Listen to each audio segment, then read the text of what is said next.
Hello students, good morning to all of you.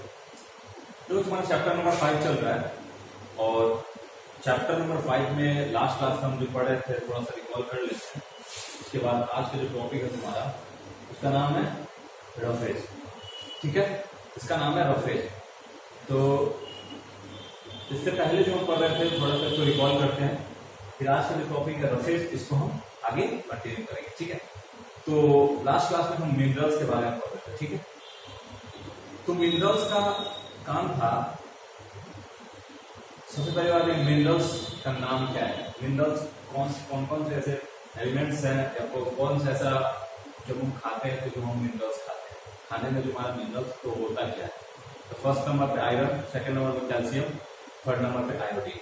ठीक है, iodine minerals है, calcium minerals है और आयरन भी एक मिनरल्स है। ठीक है, अब इसका काम क्या होता है, इसका काम होता है, मिनरल्स का काम होता है स्ट्रेंथनिंग ऑफ बोन, मतलब बोन को मजबूती प्रोवाइड कर देगा।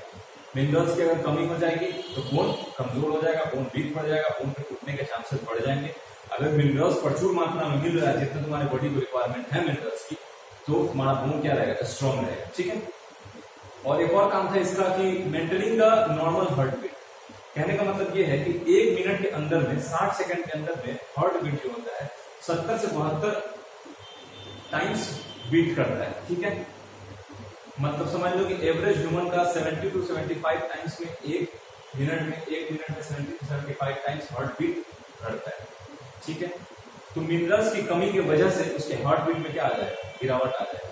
जैसे पहले 70 से 75 बार धड़कता था, तो मिनरल्स की कमी की वजह से क्या होगा, 40 बार ही धड़केगा 1 मिनट में। तो जो ब्लड पंप करते हैं, हार्ट बीट मतलब क्या होता है, हार्ट बीट करने का मतलब ही होता है कि ब्लड को पंप करते हैं और फिर पूरे बॉडी में ब्लड को भेज देते हैं, फिर वहां से ब्लड आता है दिल में, फिर हार्ट यहाँ पंप करता है, फिर उसको पूरे बॉडी में भेज देता है।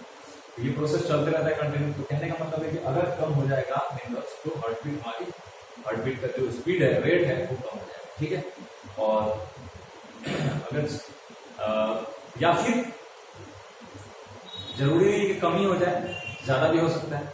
70 to 75 टाइम्स है तो वो 100 तक कहीं चला जाए हार्ट बीट बढ़ के, तो क्या हो जाएगा, मतलब हार्ट बीट बढ़ जाएगा तो क्या होगा, जो नर्व्स होते हैं, सॉरी जो वेन्स होते हैं जिसके थ्रू ब्लड सर्कुलेशन करता है पूरे बॉडी में, वेन्स एंड आर्टरी। ठीक है, अगर नहीं पता होगा तो आगे चल के तुम्हें पढ़ने को मिलेगा, जो कि वेन्स और आर्टरी होता है, जो ब्लड को पंप कराने का काम करता है, ऑर्गन तक पहुंचाने का, फिर ऑर्गन के पास से ब्लड को हार्ट तक लाने का काम करता है। ठीक है, तो अगर उसका बीट बढ़ जाएगा तो क्या होगा, वो वेन्स और आर्टरी के फटने के चांसेस ज्यादा हो जाएंगे। ठीक है, और फिर क्या था उसका ऑप्टेन, हम कहाँ से ऑप्टेन करते हैं, कहाँ से प्राप्त करते हैं।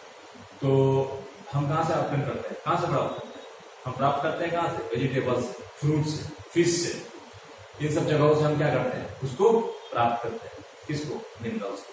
क्लियर है। चलो, आज का जो टॉपिक है तुम्हारा रफेज है। तो रफेज के बारे में 2 लाइन्स मैंने लिखे हैं, बहुत छोटा सा टॉपिक है, ये मिनरल्स के साथ ही कंक्लूड किया, मतलब मिला के तुम्हारे ग्रुप में दिया गया था, लेकिन फिर भी मैंने इसके लिए स्पेशल टॉपिक डाल दिया है, ऐसे कोई घबराने की बात नहीं। ठीक है, roughage, it is the fibre obtain from vegetable, fruits and covering of cereals and pulses. देखो रफेज क्या होता है, रफेज एक तरह का फाइबर है। ठीक है, फाइबर जो जो हम खाना खाते हैं उसके दौरान जो हम फाइबर खाते हैं वो हमारा रफेज कहलाता है। ठीक है, खाने में जो रफेज फाइबर होता है उसको हम रफेज कहते हैं। बार बार मैं बोल रहा हूँ, अब ये फाइबर मिलता कहाँ से है, तो फाइबर जो होता है हमें वेजिटेबल से मिलता है। ठीक है, साग सब्जी हम खाते हैं तो जैसे मिनरल्स मिलता है हमें, जैसे विटामिन हमें मिलता है साग सब्जी से, वैसे ही हमें रफेज भी मिलता है, किससे, वेजिटेबल से। आगे बढ़ते हैं, फ्रूट्स, हम फल खाते हैं तो फल खाते तो हमें इससे क्या मिलता है, हमें फल से क्या मिलता है, विटामिन मिलता है, और भी बहुत सारे न्यूट्रिएंट्स होता है जो कि एसेंशियल न्यूट्रिएंट्स हमारे बॉडी के लिए, वो भी हमारे को क्या मिलता है, फ्रूट से मिलता है। उसी प्रकार फ्रूट से हमें रफेज मिलता है। ठीक है, रफेज मिलने का मतलब है हमें फाइबर मिलता है। क्लियर, आगे बढ़ते हैं। And covering of cereals and pulses, और ये covering of cereals and pulses बोलने का मतलब हुआ कि ये सीरियल्स है, जैसे सीरियल्स मतलब होता है अनाज, हमारे आसपास के मतलब जब खेती होती है हमारे आसपास, तो वहां पे सीरियल्स की भी खेती होती है, अनाज की खेती होती है। अनाज की खेती बोलने का एग्जाम्पल मैं बता दूं, मतलब ये हुआ मेरा, जैसे गेहूं, मक्का, बाजरा, चावल, ये सब किस में आता है? ये सब सीरियल्स में आ जाता है, ठीक है। तो जो गेहूं, मक्का, बाजरा, इसके ऊपर जो कवरिंग होता है उसका, उसी को रफेज वहीं से मिलता है हमें, वो फाइबर का कवरिंग होता है उसके ऊपर, ठीक है। तुम जाके देखना ध्यान से, आज जाना या फिर कभी तुम्हें मौका मिले तो एक मक्का मतलब मकई जो होता है, मेज जो होता है, मेज के को उठाना और मेज को ध्यान से देखना, उसके ऊपर ना पॉलिथीन के जैसा पूरा पैकेट रहता है, पॉलिथीन का, मतलब जैसे लगेगा क्या कि उसको किसी पॉलिथीन के मतलब इसमें लपेट के रैप करके डाल दिया गया, ठीक है।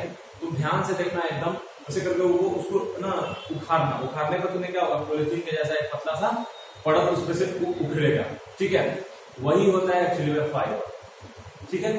वही फाइबर होता है जो कि हमारे भोजन में बहुत जरूरी, मतलब भोजन में उस फाइबर का होना बहुत ज्यादा जरूरी है। उसी प्रकार तुम क्या करोगे, गेहूं जाके देखो, गेहूं उठाओगे तो गेहूं को जब सूखा गेहूं होगा, एकदम सूखा गेहूं, तो उसके ऊपर देखना जब पॉलिथीन में ऐसा पतला सा रैप होगा, एकदम माइन्यूट सा रैप, ध्यान से देखने को तुम्हें दिखेगा, तो वो भी क्या होता है, रफेज होता है, ठीक है, फाइबर ही होता है, क्लियर।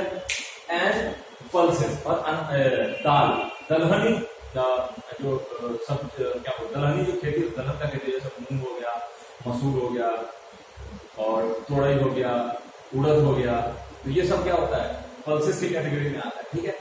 तो इन सब पे भी क्या होता है, रफेज, इन सब में भी रफेज पाया जाता है, इन सब पे फाइबर का कवरिंग होता है, ठीक है, क्लियर। अब मैं इसको थोड़ा सा लिख देता हूं।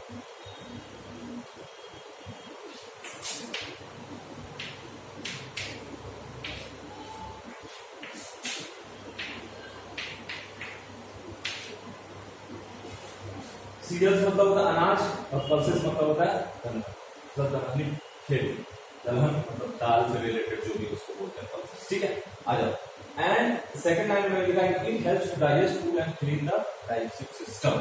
अगर भोजन में हमारे फाइबर का होना जरूरी है, रफेज का होना जरूरी है, तो फिर सवाल उठता है कि सर तो इसका काम क्या होता है? तो इसका काम यही होता है, it helps to digest food, ये हमारे फूड को डाइजेशन में मदद करता है, and clean the digestive system. उसका जो डाइजेस्टिव सिस्टम होता है हमारा, स्टोमक, इंटेस्टाइन, एनस और लार्ज इंटेस्टाइन, स्मॉल इंटेस्टाइन, ये सब जो होता है हमारा डाइजेस्टिव सिस्टम होता है, इन सब को क्लीन करने का काम करता है, कौन करता है? ये फाइबर करता है, ये रफेज करता है। तो अगर हमारे फूड में हम जो खाना खाते हैं, अगर उसमें रफेज की कमी हो जाएगी, तो उसका मतलब ये होगा कि हमारा जो फूड का डाइजेशन होगा वो प्रोसेस थोड़ा सा क्या, डाइजेशन का प्रोसेस डिस्टर्ब हो जाएगा, मतलब फूड डाइजेशन जो प्रोसेस है उसमें अवरोध आ जाएगा, रुकावट आ जाएगा। क्यों? क्योंकि हम फाइबर नहीं खा रहे, ठीक है। And clean the digestive system, अगर हमारे फूड में खाने में अगर रफेज नहीं हो, अगर फाइबर नहीं हो, तो ये क्या करेगा, डाइजेस्टिव सिस्टम को क्लीन करने का काम हमारा नहीं होगा, और डाइजेस्टिव सिस्टम में कचरा जमा होते जाएगा, और एक टाइम आएगा कि डाइजेस्टिव सिस्टम में कचरा जमा होते होते वो क्लीन नहीं होगा, जिसकी वजह से क्या होगा, हमारा डाइजेस्टिव सिस्टम खराब हो जाएगा, ठीक है। खराब होने के चांसेस इसके बहुत ज्यादा बढ़ जाएंगे। तो उसी प्रकार जैसे कार्बोहाइड्रेट, फैट्स और क्या बोलते हैं उसको, मिनरल्स, विटामिन जैसे हमारे बॉडी के लिए इसेंशियल है, वैसे ही प्रोटीन जैसे इसेंशियल है, वैसे ही रफेज भी हमारे बॉडी के लिए इसेंशियल है। और रफेज बोलने का मतलब है कि फाइबर हमारे लिए इसेंशियल है, ठीक है। यही फाइबर का ही काम होता है, क्या करना, डाइजेस्ट फूड करने का और क्लीन डाइजेस्टिव सिस्टम को क्लीन करने का। तो ये सारी बातें हम रफेज के अंतर्गत पढ़ने वाले थे, क्योंकि हम पढ़ चुके हैं, बुक्स में आपके लिखी हुई है, और फिर मैंने बहुत सारा एग्जाम्पल दिया है। तो अगर आपसे पूछा जाए कि एग्जाम्पल में कि सर आपने तो सब जितने टॉपिक पढ़ा था सब में लास्ट में लिख दिया था कि sir obtain from vegetables, fish, ये सब लिखा था ना, मैं यहाँ पे इसलिए नहीं लिखा क्योंकि यहाँ पे तुम्हारे ऑलरेडी लिखा गया है कि covering of cereals and pulses में पाया जाता है। तो सीधी सी बात है, तुम सीरियल्स खाते हो, अनाज खाते हो, पल्सेस खाते हो, दाल खाते हो, तो तुम्हें वहां से मिल ही जाता है, वेजिटेबल से मिल जाता है, फ्रूट से मिल जाता है, ठीक है।